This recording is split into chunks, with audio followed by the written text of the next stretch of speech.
माननीय अखिलेश यादव जी।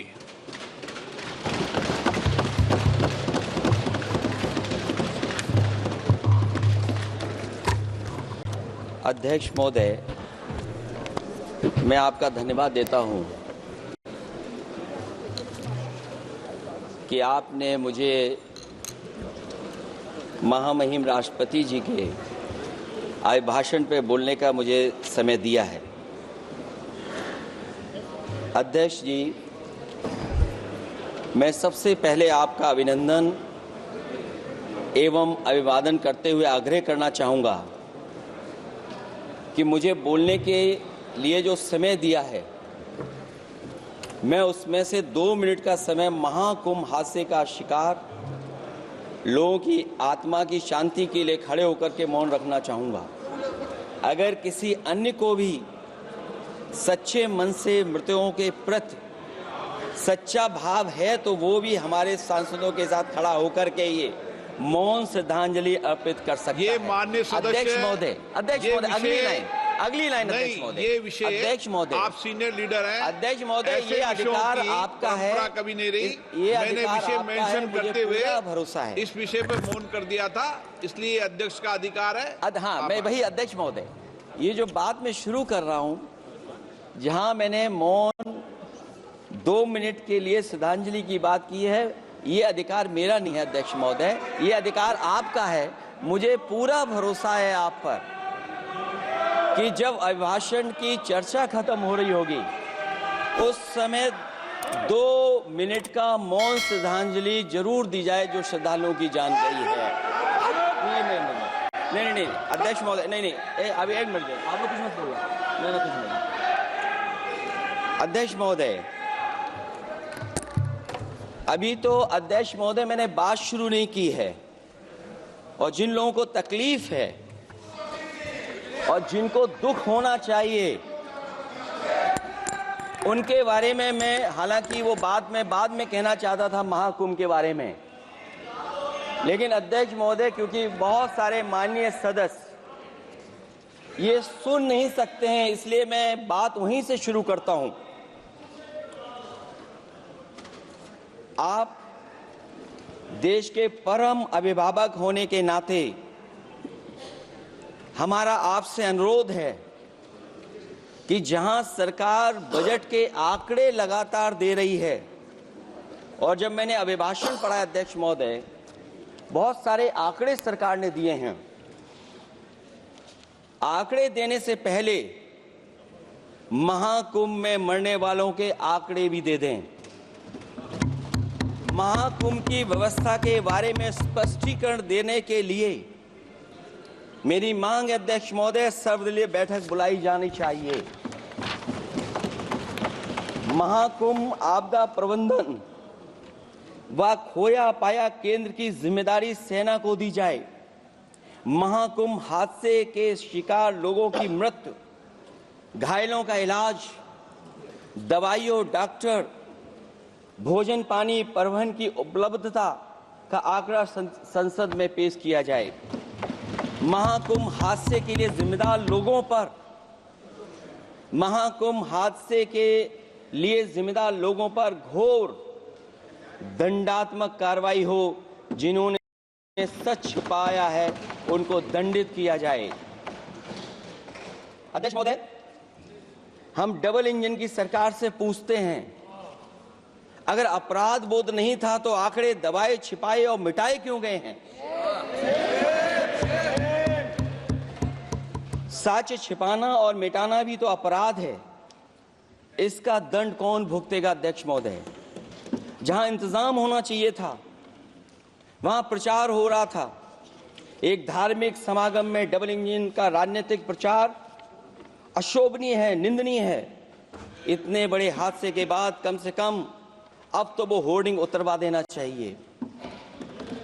अध्यक्ष महोदय, महाकुंभ की जो तैयारी हुई, जो हम लोगों ने जाना वहां पर, महाकुंभ न केवल 144 साल के लिए ये कहा गया, बल्कि ये भी कहा गया कि पहली बार धरती पर इस तरह का डिजिटल और जो आधुनिक चीजें हैं, टेक्नोलॉजी, उसका इस्तेमाल कर करके महाकुंभ होने जा रहा है।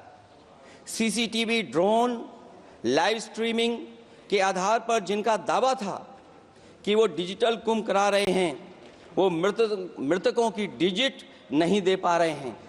एक तरफ तो जो लोग डिजिटल डिजिटल डिजिटल अध्यक्ष महोदय कहने को थकते नहीं हैं, लेकिन जब कुंभ में इतना बड़ा हादसा हो गया है तो यही सरकार डिजिट नहीं दे पा रही है। हमारे अपने लोग मारे गए हैं, जिसमें परिवार का हर रिश्ता दिवंगत हुआ है। किसी की माता, किसी के पिता, किसी की बहू, किसी की बेटी, किसी का भाई बहन, चाचा चाची। बच्चों के आंकड़े तो अभी तक नदारद हैं। खोया पाया केंद्र ही लोगों को तो नहीं मिल रहा है। जो खोया पाया केंद्र था उसको भी लोग पा नहीं पा रहे, ढूंढ नहीं पा रहे। अध्यक्ष महोदय, कुंभ कोई पहली बार नहीं हो रहा है। कुंभ का आयोजन सदियों से होता आया है। हमारे पौराणिक और हमारे इतिहास के दस्तावेज ये बताते हैं कि समय समय पे जो भी सरकारें नहीं होंगी, जिसका भी राज रहा होगा अध्यक्ष महोदय, उसने महाकुंभ या इस तरह के कुंभ का आयोजन किया है। एक तरफ तो वो कि जो 144 साल बाद महाकुंभ होने जा रहा है, उसका इतना प्रचार किया। और मैंने तो कई टीवी इंटरव्यूज में, कई समाचार चैनलों पर ये बात सुनने में आई और सुनते रहे हम लोग कि सरकार ने 100 करोड़ लोगों के आने का इंतजाम किया है। और अगर 100 करोड़, अध्यक्ष महोदय, अगर ये बात गलत है तो मैं रिजाइन आपको देना चाहता हूं। अगर अध्यक्ष महोदय, ये माननीय सदस्य लोग अगर ये नहीं सुन पा रहे हैं तो मैं इनको एक एक को, आप नहीं गए स्नान करने, आप स्नान करने नहीं गए, इसीलिए इस तरह की भाषा का इस्तेमाल कर रहे हैं। अध्यक्ष महोदय, ये कहा गया कि 144 वर्ष के बाद ये हो रहा है। जहां तक मेरी समझ और जानकारी कहती है, जो एस्ट्रोनॉमी और एस्ट्रो चीजों को समझते होंगे वो ये स्वीकार करते होंगे, जो भी कुंभ होता होगा वो 144 वर्ष के बाद ही होता होगा। लेकिन ये कहा गया कि नक्षत्र ऐसे हैं।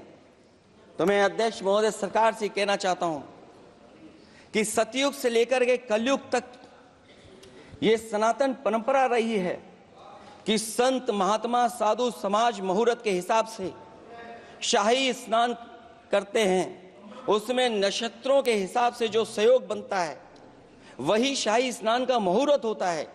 लेकिन भाजपा के राज में ये सनातन परंपरा टूट गई।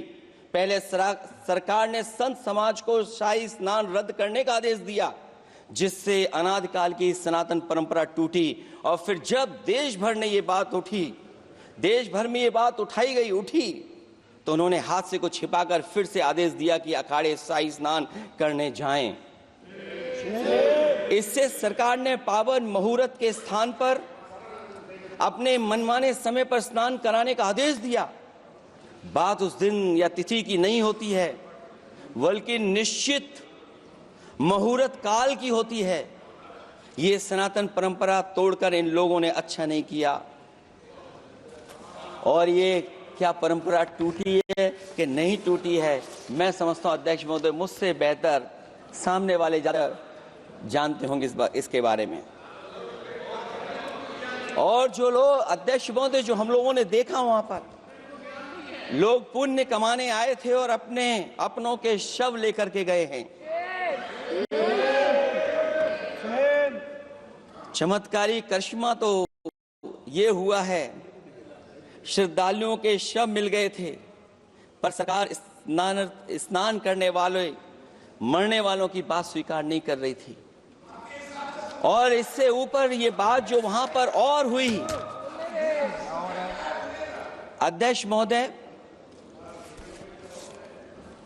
जब ये जानकारी हो गई कि कुछ लोगों की जान चली गई, लाशें हैं जो मोर्चरी में पड़ी हैं, अस्पताल में पड़ी हैं, उसके बाद सोचिए सरकार क्या कर रही है।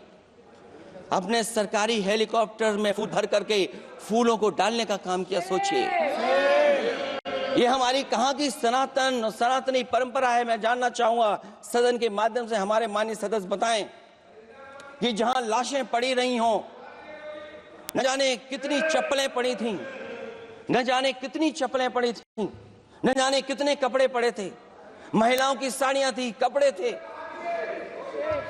लेकिन उनको कैसे उठाया गया? उन सबको उठाया गया जेसीबी मशीन से, ट्रैक्टर की ट्रॉली से।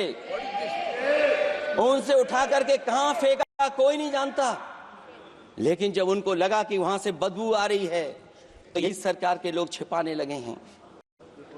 यही आपका महाकुंभ का आयोजन था, और हर बात को छिपाने के लिए न केवल ये लोग मीडिया का सहारा ले रहे हैं, मीडिया का सहारा लेते लेते सुनने में आया है कुछ दबाव और कुछ स्वीटनर भी दिए जा रहे हैं जिससे उनकी खबरें बाहर ना आ जाएं। और अगर अध्यक्ष मोदी ये बात सब गलत है मेरी, अगर ये बात सब गलत मैं कह रहा हूं, तो अभी तो नेता सदन को अभी भाषण देना है। और मैं ये बात और कहना चाहता हूं, आप अपने तरफ से जानकारी कर लीजिएगा। हमारे उत्तर प्रदेश के मुख्यमंत्री जी ने शोक नहीं प्रकट किया था। जब देश की राष्ट्रपति और प्रधानमंत्री जी ने शोक प्रकट किया, उसके बाद 17 घंटे बाद सरकार ने स्वीकार किया। अध्यक्ष मोदी, ये वो लोग हैं जो आज भी कोई सच्चाई स्वीकार नहीं कर सकते। इनका रास्ता क्या है मैं नहीं जानता हूं, कहां ले जाना चाहते हैं। लेकिन जब अध्यक्ष महोदय मैंने अभिभाषण पढ़ा है राष्ट्रपति महोदया का, तो वही पुरानी बातें कि 12 करोड़ शौचालय बन गए हैं, 10 करोड़ गैस कनेक्शन हो गए हैं, 80 करोड़ लोगों को राशन दिया जा रहा है, 25 करोड़ लोगों को मिडिल क्लास में शामिल कर दिया गया, न्यू मिडिल क्लास में शामिल कर दिया गया। 80 और 85 को अगर हम जोड़ दें अध्यक्ष महोदय, 105 करोड़ हो गए। बच्चों को और जोड़ दें तो सरकार अध्यक्ष महोदय किसके लिए काम कर रही है? किसके लिए काम कर रही है? अगर 80 को राशन दें, 25 को न्यू मिडिल क्लास में जोड़ दें, 105 करोड़ हो गए। और जो बाकी बचे हमारे देश की आबादी, जिसको 140 करोड़ बता रहे हैं, उसमें कम से कम बच्चे कुछ तो संख्या होगी, आधी आबादी की संख्या होगी। अगर उसको हम बाहर निकालें तो आगे आज सरकार किसके लिए काम कर रही है? वही बात पुरानी सुनने को मिलती है कि राष्ट्रीय मिलिट्री स्कूल बन गए हैं, राष्ट्रीय मिलिट्री स्कूल जिनमें बालिकाओं की भर्ती शुरू हो गई है। अध्यक्ष महोदय, ये एक बता दें जो नया इन्होंने 10 साल के अंदर राष्ट्रीय मिलिट्री स्कूल खोला हो।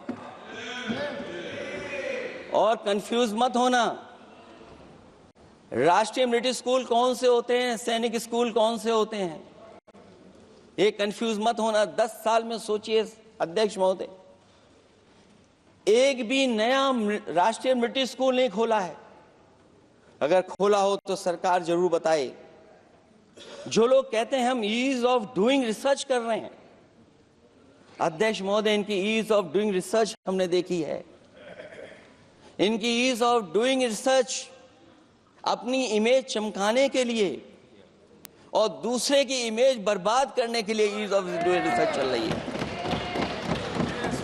ईज ऑफ डूइंग बिजनेस, मैं देखता हूं जहां कहीं भी इन्वेस्टमेंट मीट होती है, देश के सभी मंत्री वहां पहुंच जाते हैं, सरकार के मुखिया भी जाते हैं वहां। मुझे याद है उत्तर प्रदेश में सबसे बड़ा आयोजन हुआ था इन्वेस्टमेंट मीट का। न केवल इन्वेस्टमेंट मीट, इन्वेस्टर्स को बुलाया गया था, बल्कि डिफेंस एक्सपो के भी कार्यक्रम कई हुए थे।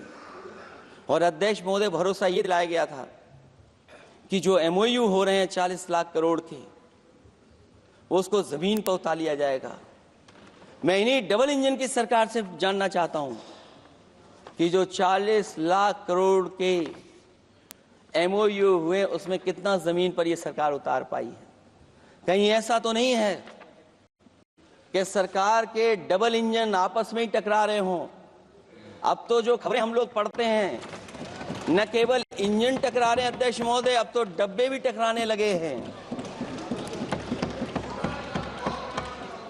सुना है क्योंकि दिल्ली में चुनाव है, आप इंजीनियर की डब्बा हैं, ये हमारे पुराने माननीय सदस्य हैं, आप हम एक हैं, बस जगह अलग बदल गई। जिस विभाग के मंत्री हैं वो हमारा ही काम है, आप लोग अच्छा नहीं कर रहे हैं। अध्यक्ष महोदय, दिल्ली का चुनाव है तो मैंने राष्ट्रपति जी के अभिभाषण में सुना कि यहां पर मेट्रो की जो दूरी है वो दुगनी कर दी गई है, पटरी दुगनी कर दी गई है, एक्सपेंशन हो गया है इतना। अध्यक्ष महोदय, मैं स्वीकार करता हूं दिल्ली का चुनाव है, एक्सपेंशन की बात करेंगे, लेकिन कभी आपने क्यूटो का नाम सुना है? आपने वेनिस का नाम सुना है? मैं अध्यक्ष महोदय आपके माध्यम से, जिसको क्यूटो बनाने के लिए सपना देखा गया था, 10 साल पूरे हो गए हैं, अभी तक वहां पर मेट्रो की शुरुआत नहीं कर पाए हैं। और अध्यक्ष महोदय, मैं ये बात इसलिए कह रहा हूं, अध्यक्ष महोदय मैं इसलिए बात कह रहा हूं कि जिस समय समाजवादी सरकार थी, जितनी भी मेट्रो आज यूपी में चल रही हैं, सब की सब समाजवादियों की देन है, एक भी आपकी देन नहीं है। और इस समय पर मैं याद करना चाहता हूं, उस समय देश के प्रधानमंत्री मनमोहन सिंह जी को जब मैं पहली बार मुख्यमंत्री बनकर के उनसे मिलने गया था, मैं बहुत सारे उनके काम उत्तर प्रदेश के लेकर के गया था। आज वो हमारे बीच नहीं हैं, लेकिन कम से कम उन्हें इसी बात से याद कर रहे हैं, जो जो मैंने काम उस समय दिए थे, एक एक काम उस समय के प्रधानमंत्री जी ने मेरा पूरा कर करके, और उसका परिणाम ये हुआ है अध्यक्ष महोदय, और उसका परिणाम ये हुआ है कि आज उत्तर प्रदेश में जितनी भी मेट्रो चल रही हैं, चाहे वो लखनऊ की हो, कानपुर की हो, आगरा की हो, नोएडा की हो, ग्रेटर नोएडा को जोड़ रही हो, दिल्ली को जोड़ रही हो। और अध्यक्ष महोदय, जिस समय उद्घाटन हुआ था दिल्ली से नोएडा को जोड़ने वाली मेट्रो का, उस समय देश के प्रधानमंत्री एक विदेश के बहुत बड़े उनके साथ बैठ करके गए थे उद्घाटन करने। वो अगर किसी ने काम किया था पूरा, तो नोएडा अथॉरिटी और समाजवादी सरकार ने, उसमें आपकी देन कोई नहीं थी। ये बात मैं मेट्रो की इसलिए कर रहा हूं कि जो लोग दिल्ली में मेट्रो बना रहे हैं, वो बनारस में मेट्रो क्यों नहीं बना पा रहे हैं? और दिल्ली का विकास अपने आप हो जाएगा, बस ये जो भारतीय जनता पार्टी की दिल्ली वाली सरकार है वो हस्तक्षेप करना बंद कर दे। अध्यक्ष महोदय, रिवर लिंकिंग का कार्यक्रम कुछ दिन पहले प्रधानमंत्री जी ने किया। अध्यक्ष महोदय, मैं आपके माध्यम से, जहां किसानों के लिए एक नई चीज आ रही है, जिससे कि न केवल उनकी खेती बाड़ी बल्कि बहुत सा सुधार दिखाई देगा। खेती बाड़ी को भी पानी मिलेगा, पीने का भी पानी होगा। इंटरलिंकिंग पुरानी योजना है, और मुझे याद है जब पहली बार उसका MOU साइन हुआ था, उस समय दोनों प्रदेश के मुख्यमंत्री शामिल थे, लेकिन जब उद्घाटन हुआ है तो दोनों के प्रदेश के मुख्यमंत्री वहां से गायब थे। और वो कारण अगर जानना चाहोगे तो वो कारण भी बता दूंगा अगर आप कहोगे तो। जहां इंटरलिंकिंग हो रही रिवर की, ये अच्छी योजना है। 40,000 करोड़ रुपए आप खर्च करने जा रहे हैं। लाखों लाख जमीन उत्तर प्रदेश और मध्य प्रदेश की सिंचाई के लिए शामिल हो जाएगी। लोगों को पीने का पानी मिलेगा, लेकिन जिनकी जमीन जाएगी उन किसानों को, गरीबों को क्या सरकार मदद कर रही है? लैंड एक्विजिशन मैंने भी की एक समय पर, और मुझे याद है अध्यक्ष महोदय, जब मैंने लैंड एक्विजिशन किया था, उसमें भारत का ये लैंड एक्विजिशन एक्ट नहीं आया था। मैंने किसानों से बातचीत की थी, और किसानों से समझाया कि ये योजना से, परियोजना से क्या लाभ होने जा रहा है।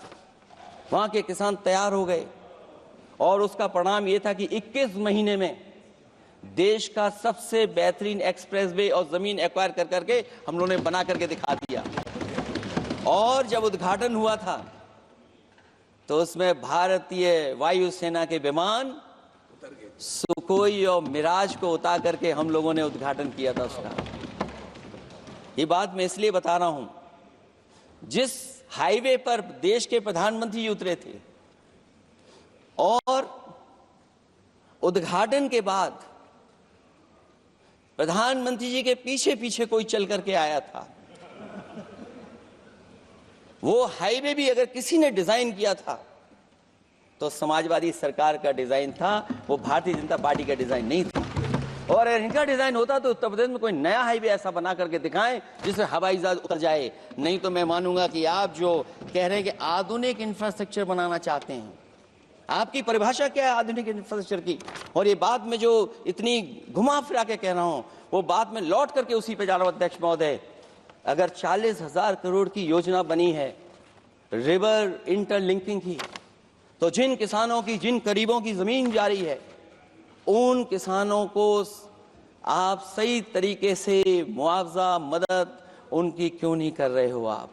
अध्यक्ष महोदय, मैं इस अभिभाषण के माध्यम से जब सदन में जवाब आए तो उन किसानों की मदद होनी चाहिए। वो किसानों के पास कुछ नहीं है। उसके बाद आपका जो पैकेज है, आपका पैकेज पता नहीं क्यों कंजूस बनाता है कोई, आपका पैकेज कंजूस बनाता है कोई। कम से कम आपका दिल बड़ा होना चाहिए और इतना बड़ा दिल हो कि किसान खुशहाली के रास्ते बजाए। आपने किसानों की आय दोगुनी नहीं की, आप आय दोगुनी नहीं कर पाए हैं। कम से कम उन्हें वो मदद करने का काम करें। इसमें अध्यक्ष महोदय, मैं राष्ट्रपति जी के अभिभाषण पर पढ़ रहा था कि सोलर को लेकर के और रूफ टॉप सोलर एनर्जी को स्कीम को लेकर के बहुत बड़ी योजना और कई हजार करोड़ रुपए सरकार खर्च कर रही है। मुझे याद है जब देश के राष्ट्रपति कलाम साहब थे, उन्होंने एक प्रेजेंटेशन किया था सरकार के सामने, और प्रेजेंटेशन के बाद मैंने उनसे निवेदन किया कि अगर ये योजना मैं कर दूं तो आप क्या उद्घाटन करने आएंगे? उन्होंने कहा कि अगर ये आप कार्य योजना लागू कर देंगे तो उद्घाटन करने भी मैं आऊंगा। अध्यक्ष महोदय, उस दिन आंधी तूफान था, टेंट बिल्कुल उड़ गया था, इतना शायद पानी और बिजली का चमकना इतना था कि मैंने खुद रिक्वेस्ट की थी उनसे कि आप मत आइए, फिर कभी हम लोग कार्यक्रम कर लेंगे। लेकिन वो कार्यक्रम में आए, उन्होंने उद्घाटन किया। और अध्यक्ष महोदय, जो लोग कह रहे हैं 40,000 करोड़ की रूफटॉप स्कीम लाए सोलर की, जो मिनी ग्रिड बना करके पूरे के पूरे गांव को हम लोगों ने फ्री बिजली दी थी। फ्री बिजली उनको मिलती थी 24 घंटे, उनकी चक्की चलती थी, उनका सिंचाई का पानी का इंतजाम होता था। जब तक समाजवादी सरकार रही तब तक वो योजना चलती रही, और जैसे ही समाजवादी सरकार गई, इन्हीं के लोगों ने उसका मेंटेनेंस रोक दिया। न केवल उस गांव का जिसका राष्ट्रपति रहे उन्होंने उद्घाटन किया, बल्कि और जितनी भी सोलर की स्कीम चल रही थी, लोहिया आवास में जहां सोलर स्कीम के माध्यम से हम लोग गरीब को सोलर पैनल के माध्यम से उनको बिजली दे रहे थे, फ्री बिजली, उन सब योजनाओं को इन्होंने बंद करने का काम किया है। सोचिए, ये वो लोग हैं जो इंफ्रास्ट्रक्चर बनाना चाहते हैं। अध्यक्ष महोदय, चीन के सवाल को लेकर के कांग्रेस पार्टी के भी कुछ विचार हैं, हमारे भारतीय जनता पार्टी के लोगों के भी विचार हैं। सच्चाई ये सदन और ये देश भी जानता है, एक समय पर हम लोगों ने बहुत लाखों लाख किलोमीटर की जमीन, लाखों लाख एकड़ की जमीन हम लोगों ने खोई, और अब उसी रास्ते पर भारतीय जनता पार्टी चल रही है। अध्यक्ष महोदय, सवाल यह है, जमीन खोने के साथ साथ भारतीय जनता पार्टी स्वीकार नहीं कर रही है कि जमीन चीन ने कब्जा की है। और ये बात अगर हम लोग कह रहे हैं तो जो अखबारों में खबरें निकलती हैं, टीवी पे कभी कभी खबरें आती हैं, अध्यक्ष महोदय, सरकार को कहिए कि ऐसे चैनल, ऐसे अखबारों पे एफआईआर लिखा कर उन्हें जेल भेज दो, क्योंकि कुंभ की जो खबर चलाना चाहते थे, कुंभ की जो खबर देना चाहते थे, उन कुछ साथियों पे आपने एफआईआर लिखा दी है। अगर कुंभ पर सच्ची खबर दिखाने वालों पे आप एफआईआर लिखा सकते हैं, तो फिर चीन की खबर, जो खबर चला रहे हैं, उस पर भी आपको एफआईआर लिखवानी चाहिए। दूसरा, हमारा एक जाति जनगणना का मसला बहुत पुराना है, ये कोई नया नहीं है। आरक्षण के सवाल पर इस देश में दक्षिण भारत से लेकर के उत्तर भारत में, देश में जगह जगह पर बहुत सारे नेता ऐसे रहे जो आज हमारे बीच नहीं हैं, जिनकी वजह से हम आज उस आंदोलन को आगे ले जा रहे हैं। बाबा साहब भीमराव अंबेडकर जी का जो संविधान है, उसके तहत जो हमें हक अधिकार मिले हैं, आरक्षण की व्यवस्था है, उस व्यवस्था को और मजबूत बनाने के लिए जाति जनगणना होना चाहिए। उसके पक्ष में अब तो कांग्रेस पार्टी भी है। एक समय था जब कांग्रेस पार्टी उस पक्ष में नहीं थी। और अध्यक्ष महोदय, मैं बड़ी जिम्मेदारी के साथ कहना चाहता हूं, अगर उसी समय कांग्रेस पार्टी भी पक्ष में होती तो आज हमें आपके सामने खड़ा नहीं होना पता, मांगना नहीं पड़ता जाति जनगणना। लेकिन अध्यक्ष महोदय, मैं अपने कांग्रेस पार्टी के साथियों से भी कहना चाहूंगा, अध्यक्ष महोदय, मैं कांग्रेस पार्टी के साथियों से भी कहना चाहता हूं, हम आपके साथी हैं और इस मुद्दे पे तो हम आपके साथ और आपके आगे भी चल करके आपका साथ दे देंगे। अब जाति जनगणना को कोई नहीं रोक सकता है। एक दिन ऐसा आएगा अध्यक्ष महोदय, एक दिन ऐसा आएगा, कोई टकरार नहीं है, आपके इंजन जैसे नहीं है। आपका एक इंजन, अध्यक्ष महोदय, ये अध्यक्ष महोदय, हम तो, मुझे कभी कभी ये लगता है कि प्रधानमंत्री जी जितना अपने लोगों को ध्यान दे करके समझाते हैं, इतना ये समझते ही नहीं है। वो अध्यक्ष महोदय, वो सबसे ज्यादा सोशल मीडिया के बारे में जानकारी रखते हैं। आप भी जानकारी रखा करो। अगर आप जानकारी रखोगे तो आपको सच्चाई पता लग जाएगी। एक इंजन ने नमस्कार नहीं किया था दूसरे इंजन को, अगर याद हो तो पता कर लें। और ये बात अगर छिपी हुई हो, ऑनरेबल मेंबर, अध्यक्ष महोदय, अभी तो मैंने शुरू नहीं किया, मेरा लिखा हुआ बहुत लंबा है। कंक्लूड करें, आप समाप्त करें प्लीज। और अध्यक्ष महोदय, एक सवाल और बड़ा उठा है, नौकरी को लेकर के, रोजगार को लेकर के, और हमारे भारत की जो मैन्युफैक्चरिंग सेक्टर है उसको बढ़ावा कैसे दिया जाए। चीन जैसा देश केवल एक पे हमला नहीं कर रहा है अध्यक्ष महोदय, आपकी जमीन भी छीन रहा है और आपका बाजार भी छीन रहा है। और ये बात अगर गलत हो तो सरकार हमें बताए, वो आंकड़े दे। अगर कांग्रेस पार्टी का रास्ता था तो आपका रास्ता कांग्रेस पार्टी का क्यों है? अगर कांग्रेस पार्टी का वो रास्ता था तो आपका रास्ता क्यों है वो? मैं तो जानता हूं जिस दिन उनके सहयोगी साथी समझ लेंगे, वो भी साथ छोड़ जाएंगे। दूसरा जो सवाल कहा गया है अध्यक्ष महोदय, जिस समय बाजार खोला गया, जिस समय हमारा व्यापार के लिए पूरा बाजार खोल दिया, हमसे ज्यादा वित्त को समझने वाले इकोनॉमिस्ट और बहुत सारे जानकार लोग वो मुझसे बेहतर समझते होंगे, लेकिन मैं ये बात समझता हूं कि जिस समय बाजार खोला गया उस समय ध्यान उतना हमारे देश की अर्थव्यवस्था पर नहीं रखा गया। अगर उसी समय पर मैन्युफैक्चरिंग सेक्टर को जिस जिम्मेदारी से रखना चाहिए था नहीं रखा गया, अगर उस समय रखा गया होता तो शायद अध्यक्ष महोदय हम लोग चीन से आगे निकल गए होते।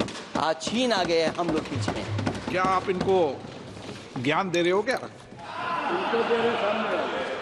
अध्यक्ष महोदय, अपना रास्ता तो वही है, साइकिल वाला। इसलिए अध्यक्ष महोदय, अगर मेरा समय है अभी, क्योंकि मैं बहुत कुछ लेकर के आऊं, और जहां तक इंफ्रास्ट्रक्चर की बात है, आप कहते हैं कि देश का आधुनिक इंफ्रास्ट्रक्चर बनेगा, न केवल उसके नागरिकों को एक बेहतर जीवन, देश की नई पहचान देता है, बल्कि देश को एक नया आत्मविश्वास भी देता है। अरे अगर ये बात सच है तो अध्यक्ष महोदय, मैं वो बात कहना चाहता हूं कि 2022 के चुनाव से पहले एक बुंदेलखंड एक्सप्रेसवे बनाया गया था, और जिसकी तैयारी को लेकर के देश के प्रधानमंत्री जी गए थे, कितनी सजावट हुई थी, कितनी तैयारी हुई थी। जो हमारे बुंदेलखंड के साथी माननीय सदस्य चलते होंगे बुंदेलखंड के एक्सप्रेसवे पर, वो जानते होंगे। प्रधानमंत्री जी उद्घाटन करके गए, पानी बरस गया, बुंदेलखंड बह गया, एक्सप्रेसवे बह गया। और सोचिए अध्यक्ष महोदय, कब उद्घाटन किया था आपने? 22 में, और आज भी मेंटेनेंस चल रहा है उसमें। 22 के बाद से आज तक भी मेंटेनेंस चल रहा है। और कहीं अगर आपने जो गाड़ियां बाजार में ला दी हैं, जो बाजार में आजकल अध्यक्ष महोदय जो गाड़ियां आ गई हैं, अगर वो कहीं अपनी रफ्तार से चलेंगी तो या तो पेट दर्द होगा या कमर का दर्द होगा, दोनों में से एक के लिए तो इलाज जाना ही पड़ेगा। और वो कितने हजार करोड़ का बना? 14,000 करोड़ का। इसी तरह गोरखपुर लिंक एक्सप्रेसवे यूपी में 91 किलोमीटर। जो हमारे रोड की जानकारी रखते होंगे, एनएचआई की जानकारी रखते होंगे, वो जानते होंगे कि गोरखपुर लिंक जो 2022 में शुरू हो जाना चाहिए था, वो अभी तक शुरू नहीं हो पाया। वो 91 किलोमीटर का 7,283 करोड़ का बन रहा है। जो पूर्वांचल एक्सप्रेस वे कभी समाजवादी सरकार ने उसको डिजाइन किया, उसको सब कुछ आगे बढ़ाया, वो 340 किलोमीटर का 22,000 करोड़ के लगभग का बना है। लेकिन जहां तक मैं बना करके छोड़ गया वहां से आगे नहीं बढ़ा। और अगर वो बढ़ गया होता तो बिहार और बंगाल के लोगों के लिए बहुत रास्ता आसान हो जाता। इसी तरह एक गंगा एक्सप्रेसवे बन रहा है, जिसके बारे में सरकार ने ये कहा कि हम कुंभ से पहले शुरू कर देंगे, कुंभ से पहले गंगा एक्सप्रेसवे शुरू हो जाएगा। अध्यक्ष महोदय, वो नहीं शुरू हो पाया। मुझे लगता है जिस रफ्तार से वो काम हो रहा है, अगला जब अर्ध कुंभ आएगा तब तक ही बन पाएगा वो। ये बातें मैं इसलिए बोल रहा हूं अध्यक्ष महोदय, क्योंकि यूपी को, बिहार को दे दिया, हमें कोई तकलीफ नहीं है। बिहार भी तरक्की करे, हम भी साथ देंगे बिहार का, कोई तकलीफ नहीं है। लेकिन यूपी में अगर कोई भी एक भारत सरकार के एनएचआई एक्सप्रेसवे आया हो तो बता दे। एक भी कोई एक्सप्रेसवे दिया हो तब, जब देश के प्रधानमंत्री को 2 बार और नहीं तीसरी बार भी मौका दिया उत्तर प्रदेश ने। मैं अध्यक्ष महोदय आपका इशारा समझ रहा हूं। बाकी अध्यक्ष महोदय भाषण में अब बजट पे पढ़ दूंगा, मेरा बाकी भाषण बजट में होगा। मैं अपना भाषण खत्म करते हुए केवल इतना कहना चाहता हूं, मैं जो मेरे सुझाव आए हैं उन सुझावों को शामिल करे सरकार, और केवल प्रचार में न रहे सरकार। अध्यक्ष महोदय, मैं अपनी बात खत्म करने से पहले जो राष्ट्रपति जी ने कहा है, मैं भी सहमत हूं उससे। मैं उनकी सब लाइनें पढ़ना चाहता हूं। जो राष्ट्रपति महोदया जी ने कहा है, मैं उससे सहमत हूं। हमारा हिंदुस्तान 140 करोड़ आबादी वाला देश है। हमारे यहाँ भिन्न भिन्न राज्य, भिन्न भिन्न क्षेत्र, भिन्न भिन्न भाषाएं हैं, परंतु एक राष्ट्र के रूप में हमारी एक ही पहचान है, हिंदुस्तान। और हमारा एक ही संकल्प है, एक ही लक्ष्य है, विकसित हिंदुस्तान। आने वाले वर्षों में देश को विकसित राष्ट्र बनाने के लिए हम सभी दृढ़ संकल्पित हैं। इस संकल्प में देश के शहीदों की प्रेरणाएं हैं, पूज्य बापू के मानवीय आदर्श हैं, और सरदार पटेल जैसी मां भारती की संतान द्वारा हमें दिलाई गई एकता की शपथ है। हमें इन प्रेरणाओं को आगे रखते हुए एकता के इस समर्थ विकसित हिंदुस्तान के संकल्प को पूर्ण करना है। आइए हम एक बार फिर एकता के संकल्प को दोहराएं और हिंदुस्तान के सपनों को पूरा करने के लिए कटिबद्ध हों। जब हम साथ मिलकर बढ़ेंगे तो हमारी भावी पीढ़ियां 2047 में अवश्य विकसित, सशक्त, समर्थ, समृद्ध, सोशलिस्ट, सेकुलर, डेमोक्रेटिक हिंदुस्तान देखेगी। मैं इतनी ही बात कहते हुआ, क्योंकि 10 बजट आपने पेश किए हैं, वो आप समझ गए होंगे, आप समझ गए बात को जो मैं कह रहा हूं। अध्यक्ष महोदय, जो बात मैं कह रहा हूं वो बात वहां तक पहुंच गई है, उनके चेहरे बता रहे हैं कि बात वो पहुंच गई है। और मैं अपने अंत में बस यही कहूंगा, क्योंकि 10 बजट के बाद ये अभिभाषण सुन रहे हम लोग, 11वां बजट आ गया है। बजट हो ऐसा जिसमें सबके लिए उम्मीदें हों, समृद्धि की दिवाली और खुशियों की ईद हो। बहुत बहुत धन्यवाद अध्यक्ष महोदय, मैं आपका धन्यवाद देता हूं और सभी माननीय सदस्यों का जिन्होंने सुनने का काम किया। बहुत धन्यवाद।